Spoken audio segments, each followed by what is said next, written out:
Hi friends, welcome back to నైనా pharmacy.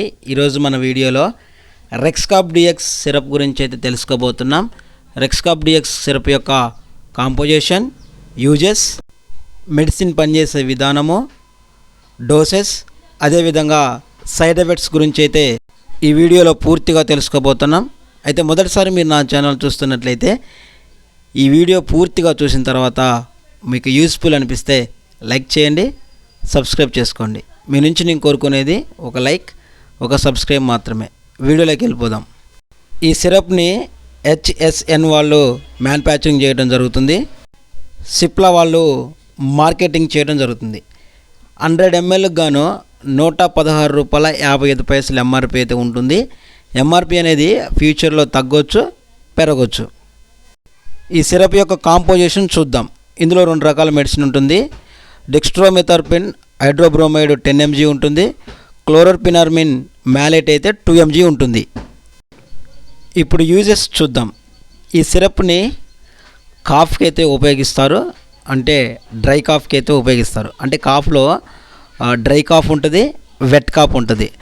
Dry cough అంటే పొడి దగ్గని, అంటే గొంతులో ఇచ్చింగ్ ఉండటం వల్ల వస్తూ ఉంటుంది. అదేవిధంగా వెట్ కాఫ్ అంటే తెమడతో కూడినటువంటి దగ్గు. అంటే వెట్ కాఫ్లో తెమడ వస్తూ ఉంటుంది, కళ్ళి అంటాం కదా, ఆ మ్యూకస్ అనేది వస్తూ ఉంటుంది. దాన్ని వెట్ కాఫ్ అంటారు. అయితే రెక్స్కాఫ్ డిఎక్స్ సిరప్ అనేది డ్రై కాఫ్కి అయితే ఉపయోగిస్తారు. అదేవిధంగా కామన్ కోల్డ్కి కూడా ఉపయోగించడం జరుగుతుంది. ఈ రన్నీ నోస్ని తగ్గించడం కోసం, ఈ అలర్జిక్ కండిషన్స్, అంటే మనకి జలుబు చేసినప్పుడు ఆ యొక్క అలర్జిక్ కండిషన్స్ని తగ్గించడం కోసం అయితే ఈ యొక్క సిరప్ని అయితే ఉపయోగిస్తారు. డ్రై కాఫ్ అనేది గొంతులో ఇచ్చింగ్ ఉండటం వల్ల వస్తూ ఉంటుంది, పొడి దగ్గని అంటాము దాన్ని. అయితే మన వాతావరణం, అంటే బయట తిరుగుతున్నప్పుడు రకరకాల డస్ట్ పార్టికల్స్ అనేవి గొంతులోకి, ముక్కులోకి వెళ్ళటం వల్ల ఈ యొక్క కాఫ్ అనేది వస్తుంది. ఇప్పుడు ఇందులో ఉన్న మెడిసిన్ ఏ విధంగా పనిచేస్తుందో చూద్దాం. అంతకన్నా ముందు ఒక చిన్న రిక్వెస్ట్ ఫ్రెండ్స్, ఇంకా మీరు నా ఛానల్ సబ్స్క్రైబ్ చేసుకోకపోతే సబ్స్క్రైబ్ చేసుకోండి, లైక్ చేయండి. ఈ సిరప్లో ఉన్న డెక్స్ట్రోమెథర్పిన్ హైడ్రోబ్రోమైడ్ అనేది కాఫ్ సపర్జెంట్, అంటే కాఫ్ రాకుండా చేస్తుంది. యాంటీటసివ్ అని కూడా అంటారు. కాఫ్ని తగ్గించడం కోసం అయితే ఈ మెడిసిన్ పనిచేస్తుంది. ఇంకా క్లోరోపినార్మిన్ మ్యాలెట్ అనేది యాంటీ అలర్జిక్ లేదా యాంటీ హిస్టమిన్ అని కూడా అంటారు. ఇది ఈ ఎలర్జీ కండిషన్ తగ్గించి, ఎక్కడైతే గొంతు అనేది గురుగురా ఉంటుంది, అంటే అదేవిధంగా కళ్ళ నుంచి వాటర్ ఫామ్ కావటం, అదేవిధంగా ముక్కు దురదగా ఉండటం, కళ్ళు దురదగా ఉండటం లాంటి వాటిని అయితే తగ్గించడం కోసం అయితే ఇది పనిచేస్తుంది. ఈ ఎప్పుడైతే ఇచ్చింగ్ని తగ్గించినప్పుడు కాఫ్ అనేది ఆటోమేటిక్గా తగ్గిపోతుంది. ఇప్పుడు డోసేజ్ చూద్దాం. ఈ సిరప్ని పెద్దవాళ్ళు అయితే 5 ml తీసుకోవచ్చు, అది కూడా 4 times తీసుకోవచ్చు రోజులో. అలాగే అబోవ్ 6 years వాళ్ళు 2.5 ml తీసుకోవచ్చు, రోజుకి 4 times వరకు తీసుకోవచ్చు.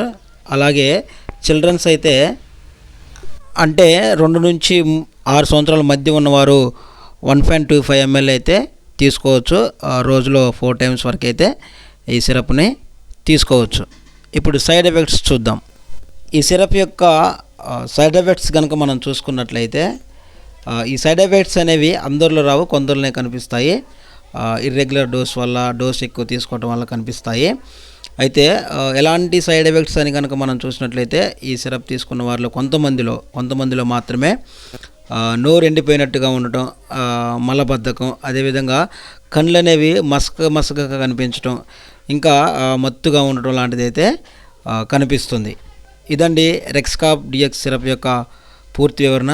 ఈ వీడియో కనుక మీకు యూస్ఫుల్ అనిపిస్తే కంపల్సరీ లైక్ చేయండి ఫ్రెండ్స్. మీరు లైక్ చేయడం వల్ల నాకు మోటివేషన్గా ఉంటుంది.